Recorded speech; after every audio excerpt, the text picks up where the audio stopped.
it's a distinct pleasure to invite Professor Vukosi Marivate, the Professor of Computer Science and ABSA Chair of Data Science at the University of Pretoria, and the founder of Masakane and Lalapa AI. And I want to point out Vukosi as one of the reasons this community is as vibrant as it is today. Vukosi started his journey on AI long before it became cool. And when I met him at the conference, his first comment was that a summit of this size and proportion and inclusion of decision makers and academics was only a pipe dream many years ago.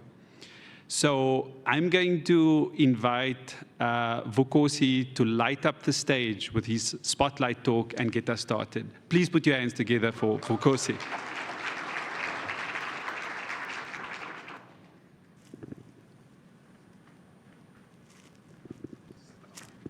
Right. Thank you, Zami, for that. And it's great to be here this morning as well. Can my slides come up?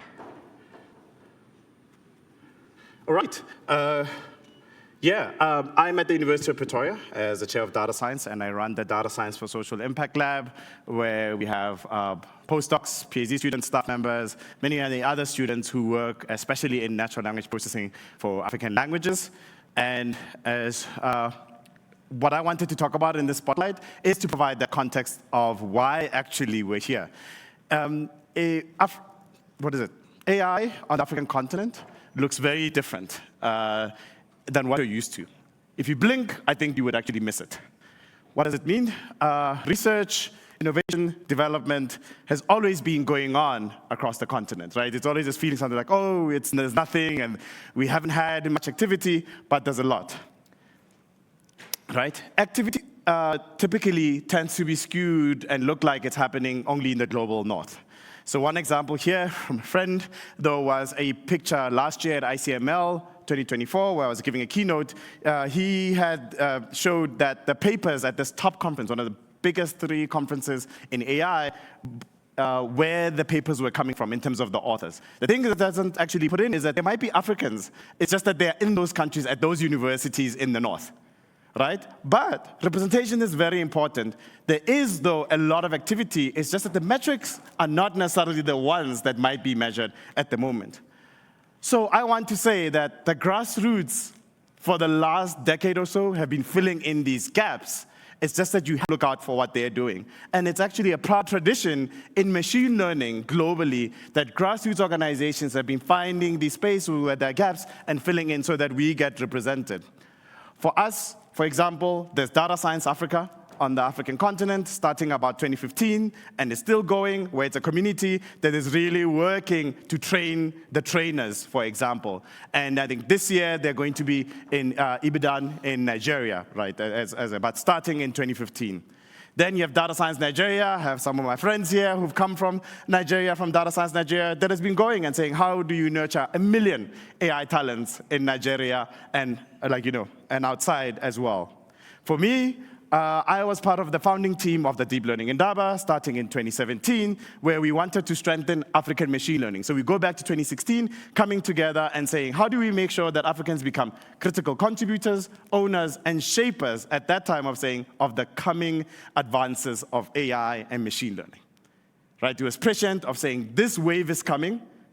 We don't see the private sector, the public sector, or even academia really responding in the way that it needs to, and we need to raise an army for the continent, right? So the Indaba started. It's a big gathering that happens that brings together people, but we also have smaller Indaba X's that are local workshops that happen in one in every African country. And last year, I'm proud to say, we had an Indaba X in 47 out of 54 African countries.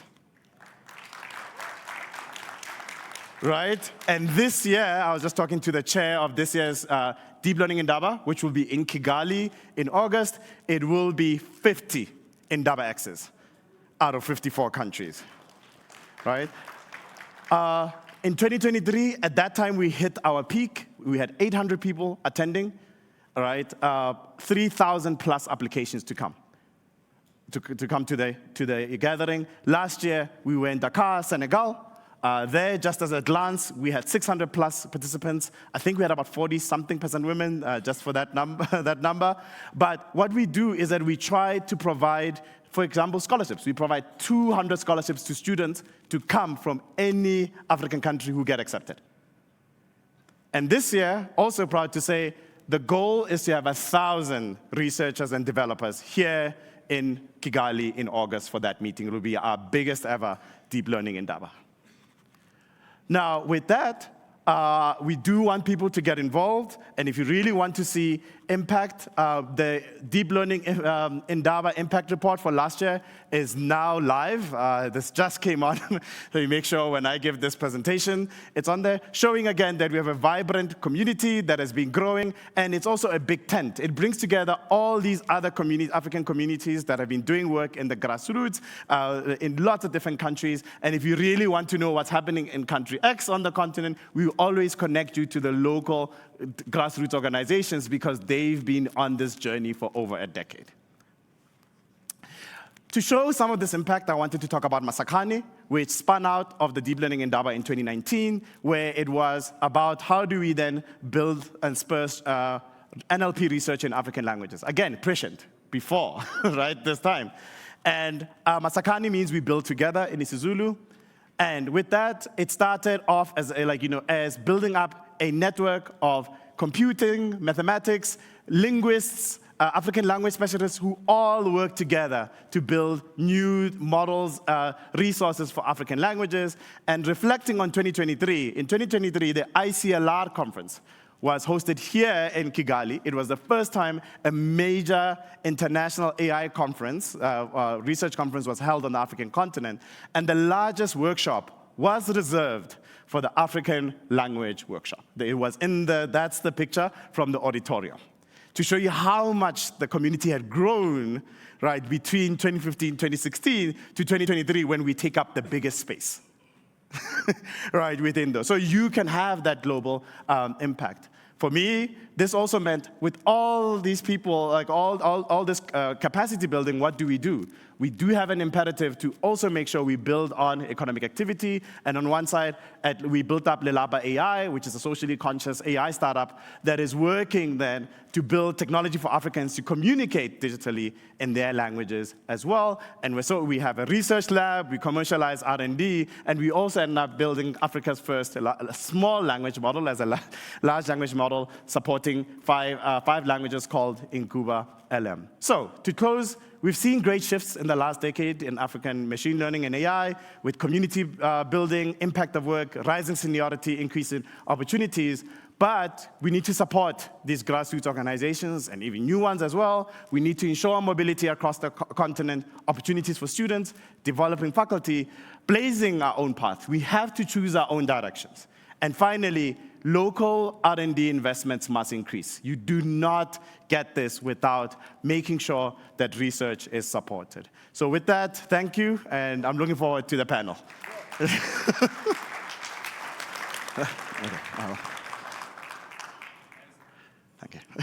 As always, can count on Vukosi to set the stage properly.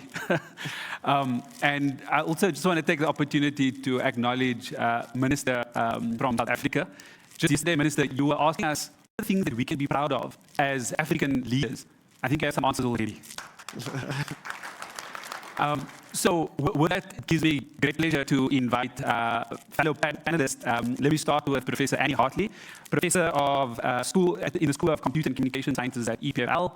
I don't know if I can announce Harvard too, and a couple of other universities, but Annie is leading a phenomenal effort in evaluating the accuracy and safety of AI in healthcare. So we'll hear more from Annie soon. Then let me invite Alex, the Managing Director of Google Africa. And Alex is going to share with us some really important insights from a big tech perspective. And then Shiko Gitao, founder and CEO of Kala. And I'm kind of excited about this panel because these are folks, Shiko, please join us, that have been building community over years. And really have a deep understanding of what it takes. And as you can see, the numbers that Vukosi showed us of how this community has expanded is in large part due to the efforts of folks like Chico, Vukosi, and then, colleagues, a real exciting, moment for Emmanuel, the head of Africa for OpenAI. This is his first public appearance. So Emmanuel has asked us to go easy on him, but I want to acknowledge that this is really important, that OpenAI has made an intentional effort to place people on the continent. This is getting serious. So I think it's a phenomenal panel for us to start with. So we will be exploring how to close gaps in inclusion with generative AI and really amplify African perspectives in the models we build, the infrastructure we invest in, and the governance systems we create. The goal is to ensure that generative AI doesn't just land in Africa, but in fact, Africa contributes to the growth and the value creation that AI can offer. There have been a number of statistics around the inequality, and Vukosi just showed us another one, how when you look at research, less than 1% of research is being generated or acknowledged from the global south. I'm going to take a moment to actually acknowledge some of the researchers in the audience, because there's a publication that's about to come out, and maybe I'm jumping the gun, I think it'll come out often, that had 50 research from global south can contribute to a Nature special election on AI in low and middle income countries. That's a change in the right direction. We need a lot more of that. All right, so let's get started. Alex, maybe we'll start on that end. And on the very issue that Vukosi started with on language representation, we know that despite Africa having 1.2 billion people, the corpus of data that informs large language models has less than 0.1 of African languages. And so there's a big gap between where we should be and where we are currently. But we also know that Google has done some early investing in African languages like Swahili, and that's why we see the performance of those languages in outputs being much better and more performant. As you see the ecosystem growing here, recognizing that in some ways there's a market failure around low resource languages, how is Google thinking about this? How is Google thinking that the equation needs to shift? And how is Google thinking about investing in low resource languages for AI? Well, thanks for that question. Good morning. Morning. Not seeing any smiles. Good morning. Look, first of all, thank you for that question. I think I do want to start by what you said earlier. As Google, our mission has always been to really make sure that we are investing in Africa ahead of the curve. And the language piece is obviously, you're right. Initially, the value, you can argue, wasn't there, right? But of course, you got to invest foundation to be able to make sure that you set the market up for success. I think what you're now seeing is clearly a shift in that, with a lot of GenAI applications now available, and there's obviously folks want to use these models, use these to be able to unlock value, to be able to create solutions, and to be able to build. It is now paying off in a lot of ways, right? And it becomes really critical from an Africa perspective that we are building for the continent, right? That we're not, of course, the continent and beyond, right? Because again, as an African, my wish is that we continue to be able to innovate in a way that the world also sees the impact of the value that can be created on the continent. So it is shifting. We are seeing the value. If you look at, for instance, the work that's being done in Swahili, and from those in the ecosystem that are really leveraging it. Jacaranda Health, for instance, is now being able to provide maternal health information to expectant mothers pretty much on a day-to-day basis in local Swahili language, right? On even feature phones. That's a life-saving opportunity for those mothers, given sort of the amount of maternal health deaths that we have on the continent on a daily basis. So for me, that's where you're seeing the opportunity. There is an increase in demand for these applications. Now, local language augments that and enables, again, our citizens, our communities to really leverage AI in a really fundamental way to be able to build and create. Annie, Alex has just spoken about Swahili. We'll put on the spot a little. This is unscripted. I've given them the option of kind of ruling me out of order, and I'll throw in curveball questions. But Alex speaks about Swahili. Annie, do you want to talk about the example that you shared of when you went with a community healthcare worker and how important Swahili became? Yeah, absolutely. This was one of those moments in my career where I realized that this, generative AI has completely changed the game in how we can deliver healthcare. I was in Kenya and following healthcare workers, community healthcare workers in really rural and not rural, let's say like very informal settlements in Nairobi. And she was faced with a question that she couldn't answer. And what did she do? She didn't look at Google because she didn't do that before. She didn't look for a textbook because there's too much friction and too much difficulty. She took out the phone and, in her own language, asked the chatbot, so it was OpenAI, in her own language, the question, and got, in her own language, back a very reasonable response. And it actually changed care right then and there, because when she asked the question, the guy had like high blood pressure, and she's like, "Hey, are you sure that you're taking your medications?" And the guy was saying, "Of course I'm taking my medications. Here they are." And he throws them on the table, and she goes, "Okay, great." And I just prompted her a little bit. I said, "Are you sure that those are high blood pressure medications?" What did she do? Without any training, takes a photo, asks ChatGPT, and then and there was able to say, "No, these are not high blood pressure medications. These are antihistamines that he was taking incorrectly." And very similar name, and it was correct. And right then and there, it was able to change the course of care. And the next day, instead of her ticking the box saying, "He's taking his medications," the next day, that patient went to the hospital and got the appropriate care and booking time bomb because he had a previous stroke. Yeah. So really, like it was a real eye-opener to see the potential of this kind of technology in the hands of healthcare workers at the front line, because all they want, and there's nothing more valuable than the right information at the right time and in the right place. And it's better than any information I could have given her because it was accessible. So, yeah. And I would add, in the right language. Yes. Yeah. She then went on, Alex and Emmanuel, to use the chatbot to explain to the patient what had just happened in Swahili. Yeah. And we watched him sit there and acknowledge and say to his daughter, "Tomorrow we're going to the clinic." Shiko. Yeah, I just wanted to jump in and say I love it that this from the ground up. So we work a lot with like some of the leaders. There's one leader here, so I can't actually pick on them. So we were. So one of the things that we did, when you talk to AI amongst policymakers, they're like, "Yeah, this is another American thing. We don't want to hear about it." But the believability of it comes with actually it speaking in their local languages. And we did the exact same thing. So we were doing this training, and it was in Uganda, and we were showing them what AI can do. And we had built a very specific agent around Uganda that you can be able to help navigate like the closest healthcare center, just get them to feel the flavor of what AI is. And this guy was like, "There's no way it can do that." And then he goes on the sorry, it's not Gemini, it's OpenAI. And actually, it's Llama. Actually, no, it was Llama. He went onto the platform and just typed out his location in Buganda, and he popped out correctly. And he screamed. This is like an older gentleman. You can imagine that screaming. And for me, it is the power of being able to interact with your local language, not just language, but context, which is the one thing that we keep pushing about, and why we are pushing for people to create employment, for context to be collected. So even if you responded to him in Buganda, but didn't know his village, those have been two different things. But it knew where in Kampala this thing was at. And for me, that was a game changer for us.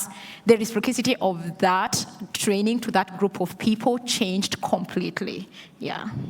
No, these are great examples. Yeah. Thank you both. And I'm, on this thread, I'm going to turn to Emmanuel. I think that OpenAI clearly has done really well with the model side. Even over the last few weeks, folks have been talking about, just some of the incredible improvements. Yeah. But, Emmanuel, in some ways, your appointment to the region signaled a shift in direction. And, I'm really keen, I think we all are keen to understand how your organization is thinking about partnering with African innovators, and, if social impact is part of your roadmap. Yeah, no, I think it's a very good question, Samir, and thanks for posing it.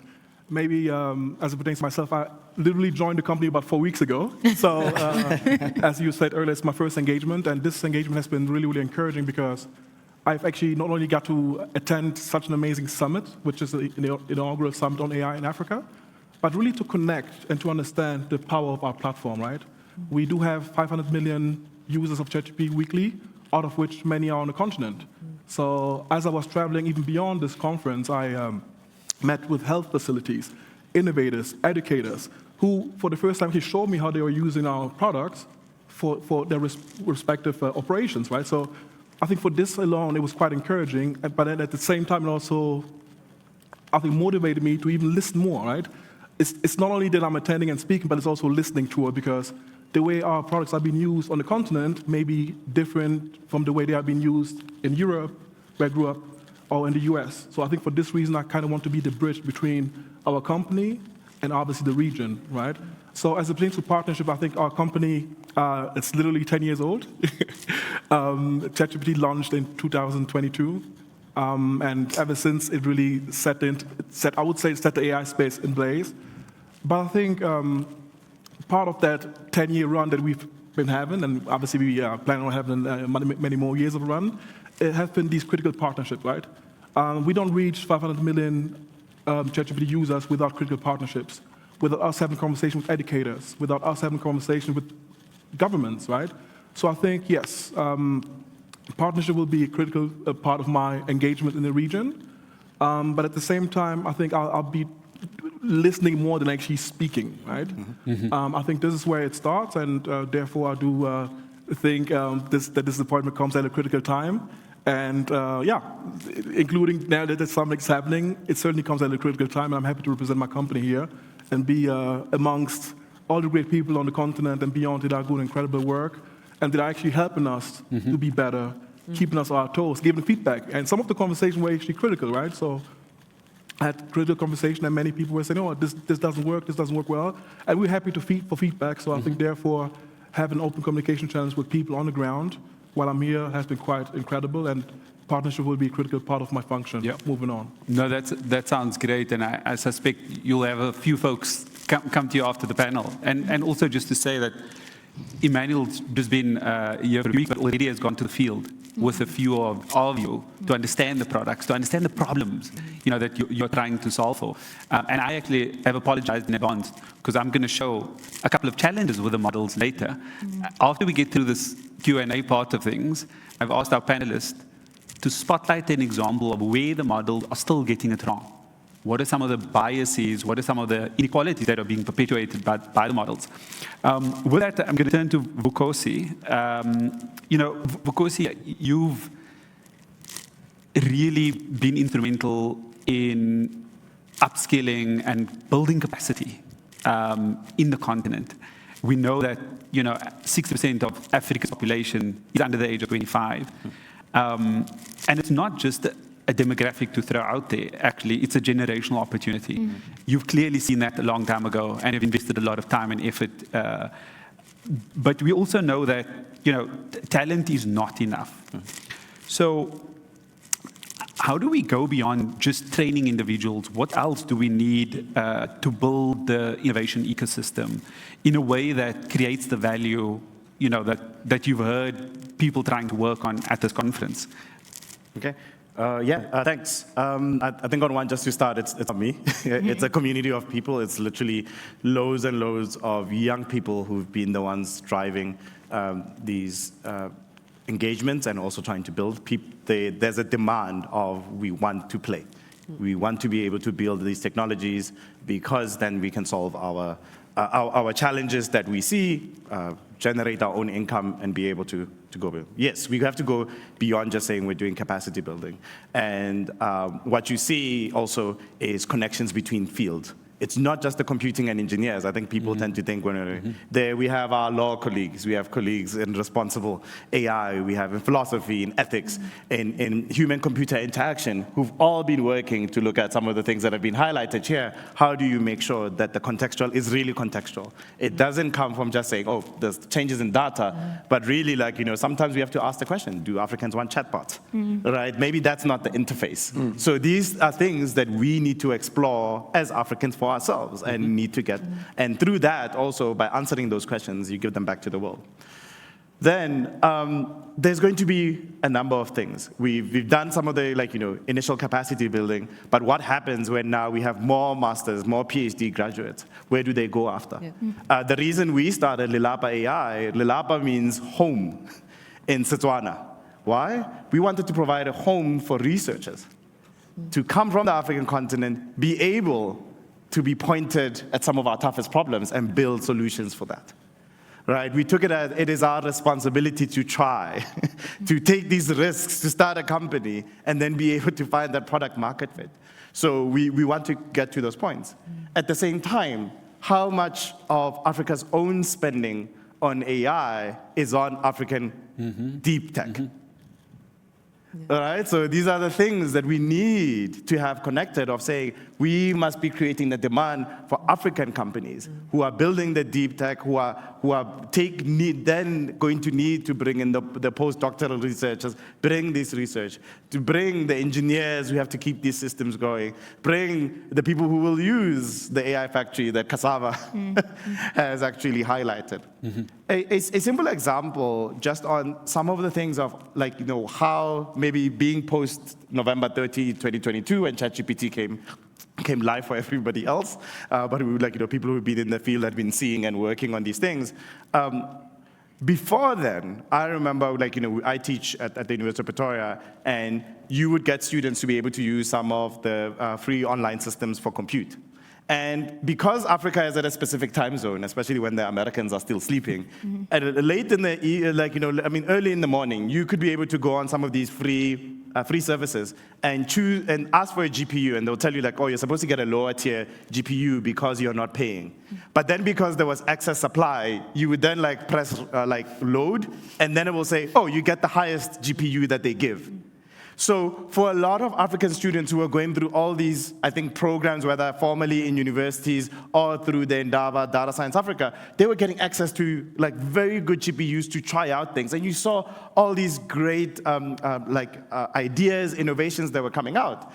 The challenge that happened when ChatGPT came out is now there was so much demand on the side of, okay, there's people who are all these organizations that are trying to get as many GPUs for themselves as possible. And now it's so much harder to get, even on the free tier, good GPU to try and innovate. So there are probably many, many more llamas that are possible. It's just that now the barrier went up. But before that, it was actually interesting. And that's what we're trying to get to. That's why there's been discussions this week on equitable compute, all those things. It's not just for the researchers. Yes, I want as many GPUs as I can get. My team is maximizing whatever we have access to. But we need to make sure that people can try, they have affordable ways to bring in the data piece, which is another issue, which will be the last one before we move on, to bring in the research that's being done, the people who have to run these systems, and then ultimately also test it out in the field that we're doing.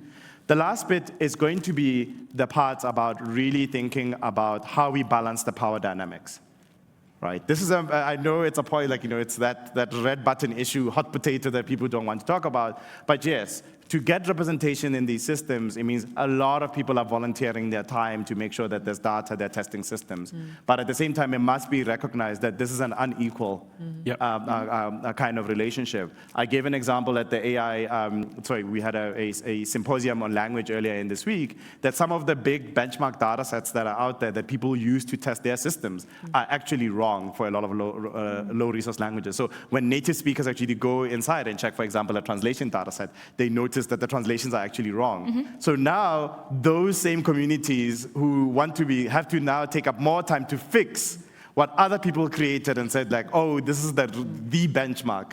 And now they should be recognized for their work, and they also should be parts where people are going oh, then not just the recognition, if there's commercial activity that's happening on the other side, it must also then find ways that it actually impacts that community in different ways. Yeah, Vukosi, Juliana Ratti. Yeah. She described it so well last night. She was saying she said that building these great innovations on data that's flawed, in her mind, is building a nice building on a crime scene. Yeah. Wow. That's it. Okay. Okay. And everybody, when she said that, everybody kind of stopped and was and that's right. Right? Yeah. So I know it's a real challenge, and thanks for pressing the red button on this one. I think we've got to talk about it, and I'm going to come to Shiko and then to Annie too, because Shiko, you've been talking for a long time about the importance of local data sets, and I want to kind of ask you: are we on the right trajectory? Are we moving too slow? What needs to shift quickly, in your view, to get us out of this crime scene? I'll actually extend Juliana's, I don't know how to quote. I don't think it's even a crime scene. It's building on top of a sewer. On top of a? Sewer. There's a lot of Sewer. Because what you're doing is building on something that will... Strong terms out here. Go for it. Because what you're building is something that will eventually need to be brought down, cleaned out, and then rebuilt. So for those of you who know me will say they will have an answer. I think we are moving too slow. Yeah? But we are in the right trajectory. And I keep saying, I mean, when everybody is visualizing a summit of this extent, you have something, and people asking, why are you doing this? And for me, it's because I've been in so many rooms where you're the only African trying to advocate for this, and you're a lone voice. And I remember a few years ago, I was speaking at this global forum, and I say there is no AI in Africa if you're not going to be investing on local data sets.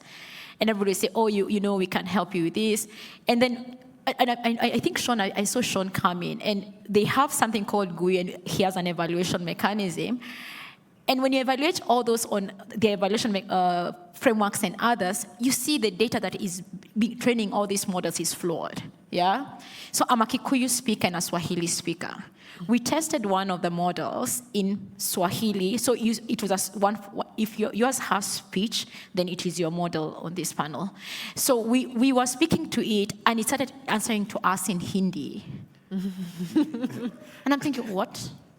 I just spoke Swahili to you. What is this coming back to you? The next one, we tested it in Kikuyu. So I always give an example of my son. He's going to pay back one day for me. And his name is Kiama. Kiama means miracle in Kikuyu. And I went to one of these models, and it gave me 15 different things that did not mean. And I was testing this because my son is always around me. He said, Mommy, you lied to me. My name is not Miracle. And I'm thinking, how am I going to undo this for a 9-year-old? Because he is a heavy AI user. Yeah. And if we are going to be doing this, we have to do it fast, because that Gen Alpha will be trained in their head on data that is not us. Yep.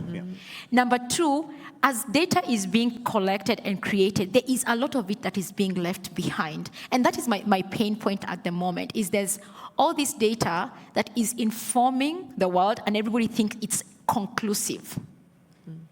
But we don't have conclusive data yet. And we need to work towards having conclusive data sets. Yep. Yes. I think it's a really powerful point. And, Shiko, I feel you, because increasingly, my kids are coming to me and saying, but the bot says X. You need to tell me why it's wrong. The bots become the gold standard, right? And I'm like, okay, let me go get out my references. So, Annie, I'm going to switch gears to, in fact, some of the work that you're doing on building the evidence. And I saw you smile when Vukosi said, at 2 a.m., his researchers were waking up, because your researchers are still waking up at 2 a.m. to try and take advantage of the compute that's left, because nobody's awake at that hour. But you've been working on building homegrown models. Yes. Yeah.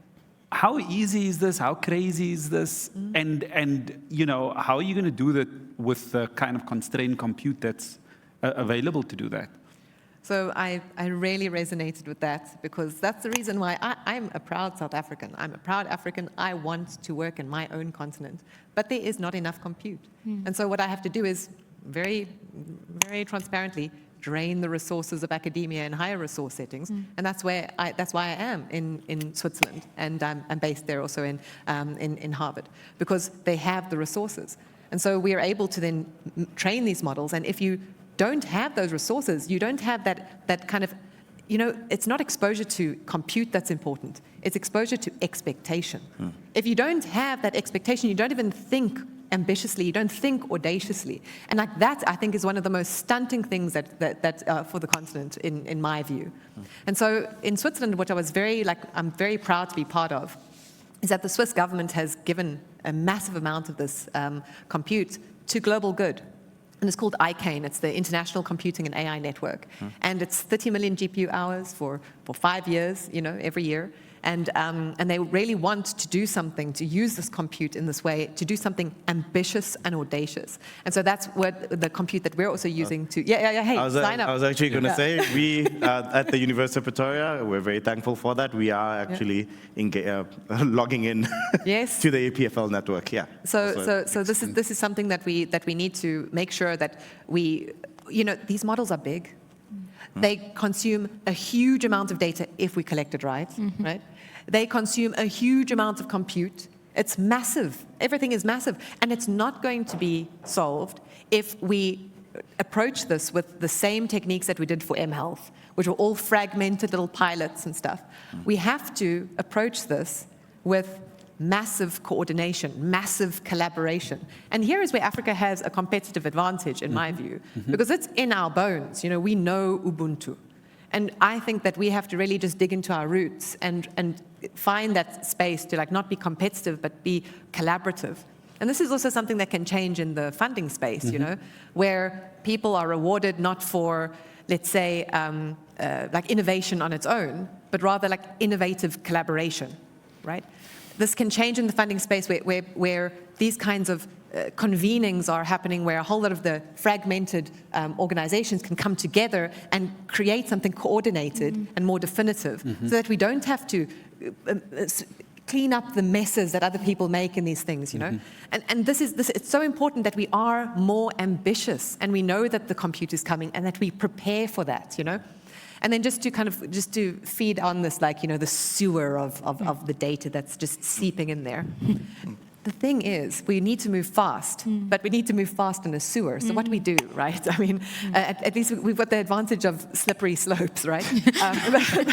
But the thing is that we need to actually just acknowledge that we are not going to get the amount of data that we need now. So we need something to bridge that gap and to not fall behind, right? So this is what was really important to me: not fall behind and not use the models because they're not good enough.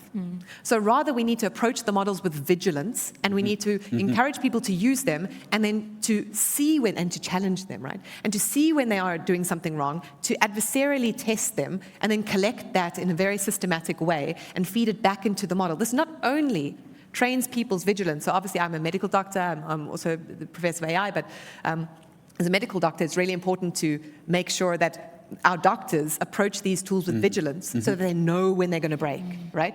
And this is why we made this platform called The Move, which is it has to be massive, these are big things, open online validation and evaluation platform, where we ask doctors, but also it can be any model, and community members and any experts. So if you are considered an expert, not by your son maybe, but in something else, then you can feed your feedback into the model. And then that what it does, it's not just making people say, hey, look when this goes wrong, and preserve your vigilance, but it's saying, let's use that to improve the model, and we are co-developing these tools together. So we are moving away from this kind of plug and play, where someone has given you something and you just plug it in, and rather demanding a nuance of this plug and play. We want co-develop and validate. We want evidence. And if I want to be excited, in all this hype that's going on about AI, I am excited. I'm genuinely excited. But I'm also, a scientist. And so if someone's going to tell me that it's going to revolutionize healthcare, I'm going to be excited, but I'm going to say, prove it. Yeah. So one of the themes that come out of this summit for me, actually, I came in thinking it's about by Africa, for Africa. And your comments and Vukosi's comments, about a homegrown approach to this and the solutions are going to come from here actually shift me to a buy Africa for the world perspective. And I want to shift gears a little bit because we have 15 minutes. Unless, Alex, did you want to jump in on a comment? No, I loved what you were saying from the standpoint of these models are consistently learning as we go.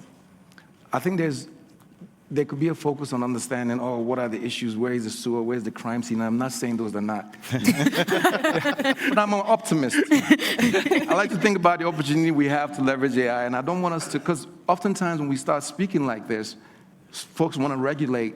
We are for regulation, right? But it's got to be risk-based, because the opportunity to leverage AI to really transform our continent is far bigger than anywhere else. Yep.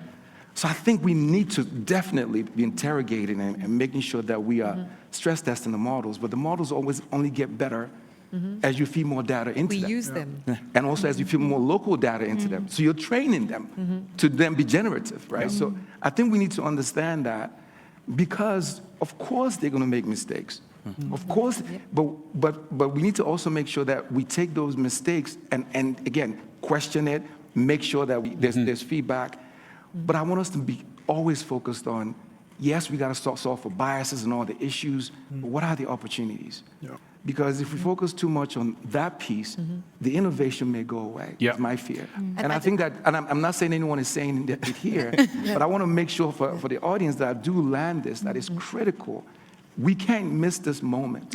You know, I'm excited that Emmanuel and OpenAI are here, because it has to be a partnership and a collective of local data being plugged into his language models, so that we are able to give solutions for our continent that works better for us, that enables us to innovate, that enables us to solve societal challenges that we have.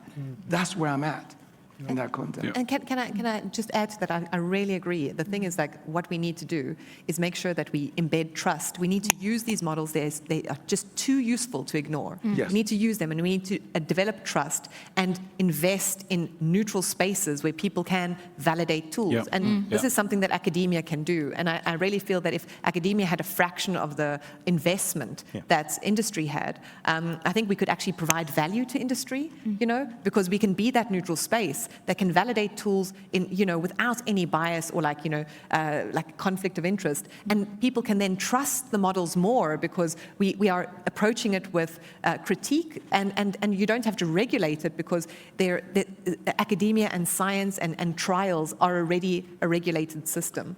And so I think, sorry, but I'm being bad. No. This is all good. No, this is all good. Okay, quick comments, Shako, and then Vukosi. Great. No, but I just wanted to do like a call to action to Alex and Emmanuel. What she said is what I was going to build up on, is like there are so many eval frameworks out there, but we all know, okay, we all don't know silently, is that some of these evaluation frameworks have been put out there to push a certain confirmation. But if they are done by academia, it brings local context, local languages, local talent in one block to be able to bubble up those biases and lack of trust.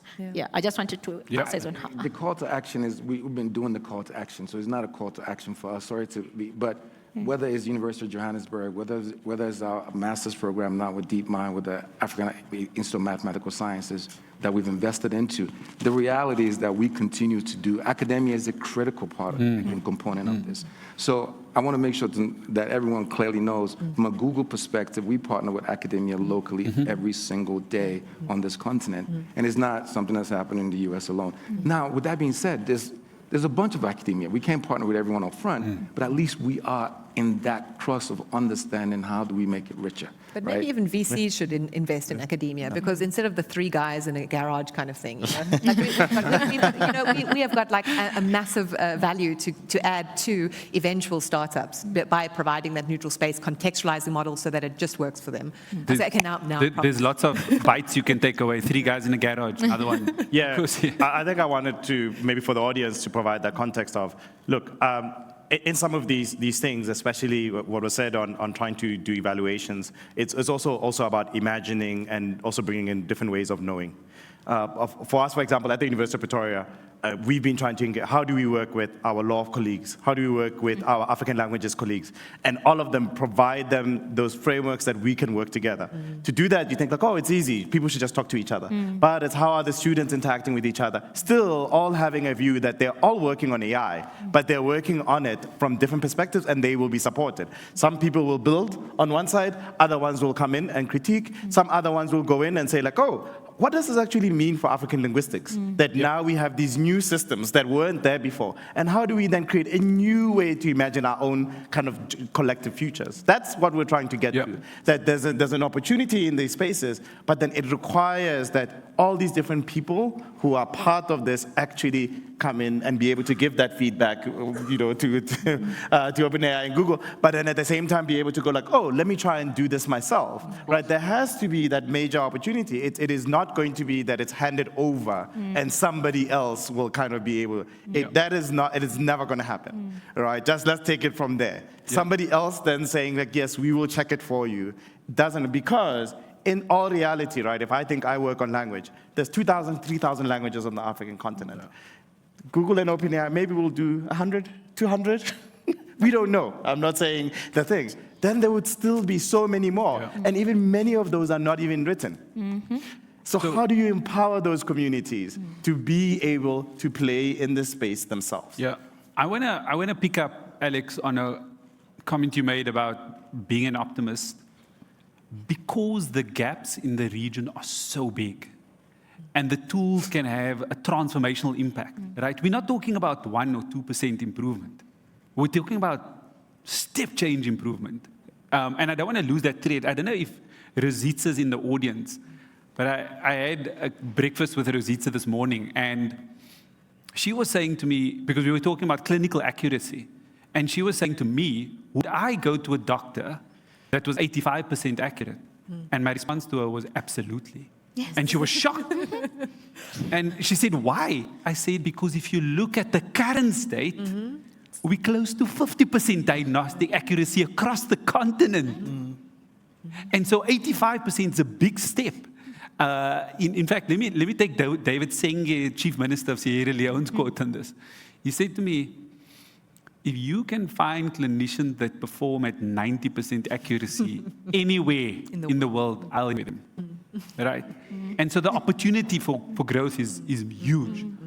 But this is a panel about some gaps. So before I go to the next session, I want to caveat, colleagues, that some of what we're going to discuss in the next part of this is not organizational perspectives. We are not representing organizations. But we do want to show up some challenges with the models, and where the models are getting it wrong in a sense, and where there's still an opportunity for us to get the local data to make sure that these are more accurate and representative. So I don't know if my slides are available. Can we? So this is, I asked each of the panelists to give us a prompt or an example of where they've seen the models go wrong. Which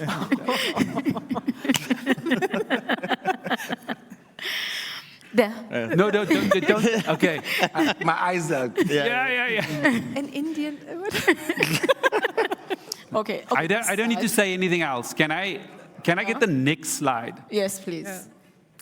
This is an important one, because this shows the gender imbalance, yeah? So Lauren asked the question, give me an article, sorry, go back. Give me an article idea that people would find interesting, and it says, here's dinner recipes. Michael asked the same question. And it says, here are life hacks about how to succeed in life. Now, I wasn't going to do this, okay, but I'm going to take a tweet. It's not mine. But because so many of our leaders yesterday started their inputs with, we woke up to the news of, and you all know what news I'm talking about. Can you go to the last slide? The next one. Next.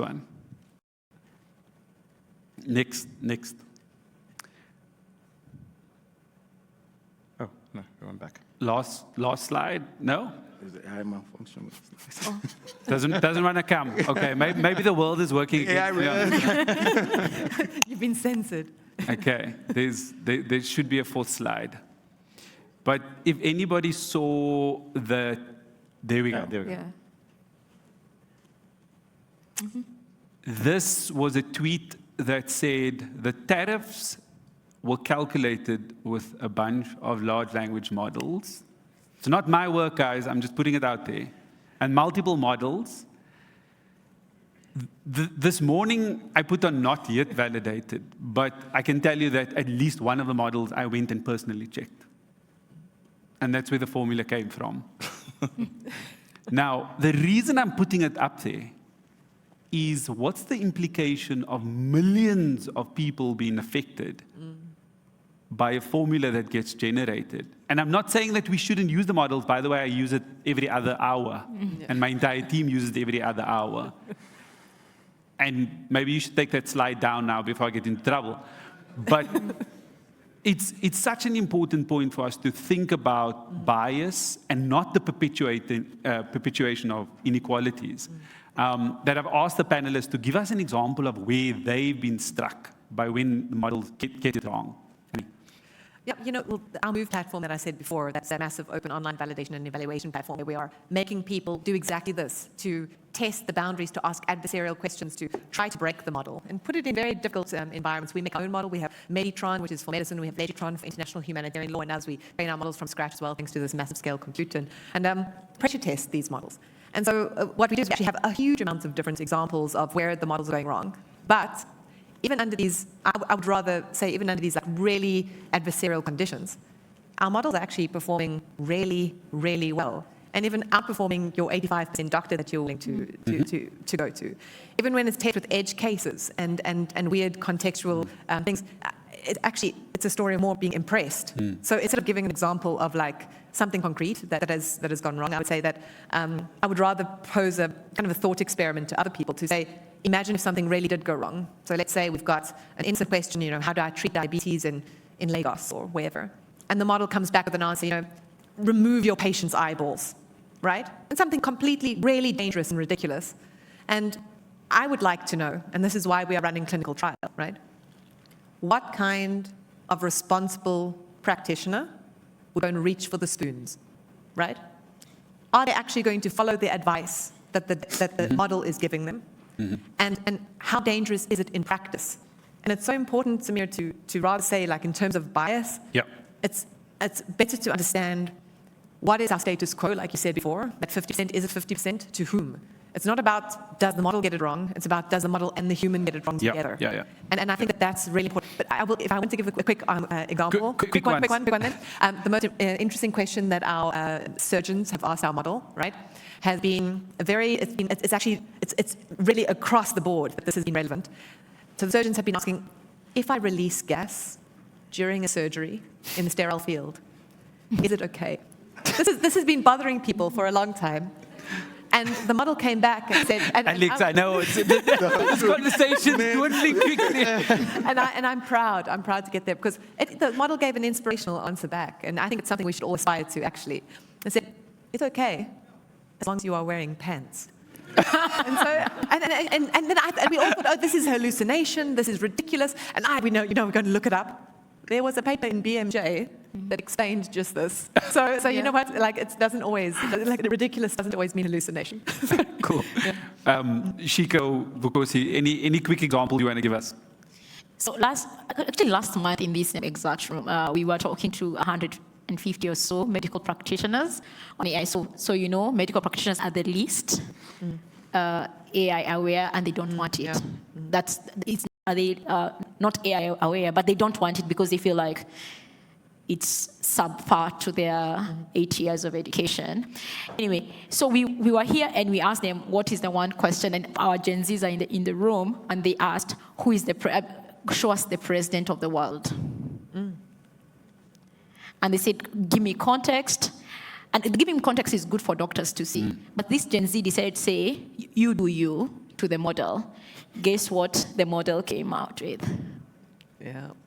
We have the answer. Yep. And when that happens to a group of medics, they stay away from your model. And so for me, it is those things that have something to do with your skin, your gender, that are very sensitive to how you apply, for example, medicine, or make a decision about somebody's hiring process, that are huge. My favorite one, I'm so sorry, Alex, I have to use this one. When Gemini got released, Friends after this, but try your luck.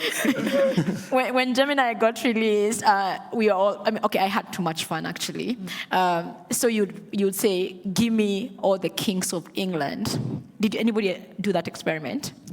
And it will give you all these colored women, like Asian women and black women as the kings of England. And Twitter went berserk. And my question was, and we wrote a paper responding to that, asking, if it's so painful for you to be misrepresented in that model, that you made Gemini to be pulled down so that it can be assessed, that's my day-to-day life. How many times does a model call me Mr.? And I have to live with it. Yeah. Yeah. So we have like 30 seconds each. Vukosi, I'm gonna start with you, and 30 seconds each. What would you like to see in 1 year from now shift? Based on the discussion you've had today, we're going to do some quick fire. Sure. Like, what did you like? And then Emmanuel, Alex, and you will end with Chico. Sure. I want local investment, local play.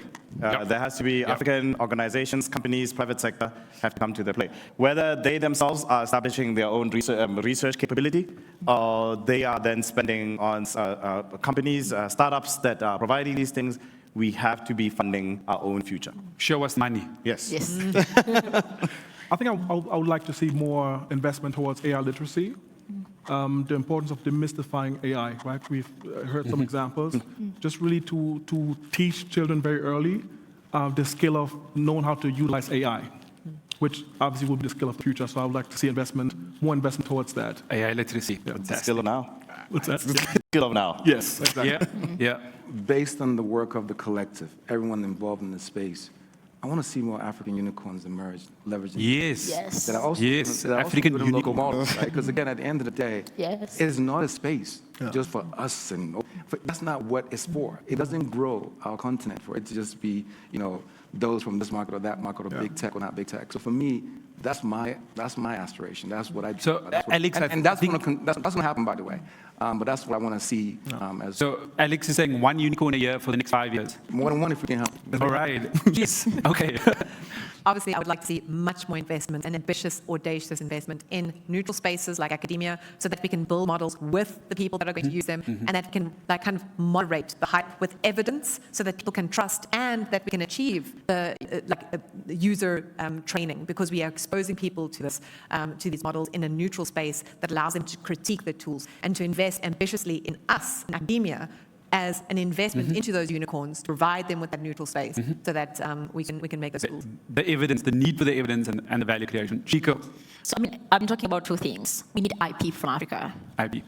It has to come out from Africa. That's the only way we can actually compete. Number two, we need Africa to work as a market. I keep telling Nigerians, Nigeria is 250 million people. That's 5 Kenyans and 20 Rwandas, right? The rest of us don't have the luxury of population to be able to go and pitch as a market. Africa needs to come together. And now I can address the leader. African leaders need to come together and work as one single continent, because this continent has 75% young people that require that kind of leadership. Thank you. Absolutely. Ladies and gentlemen, put your hands together for our panel over here. Super.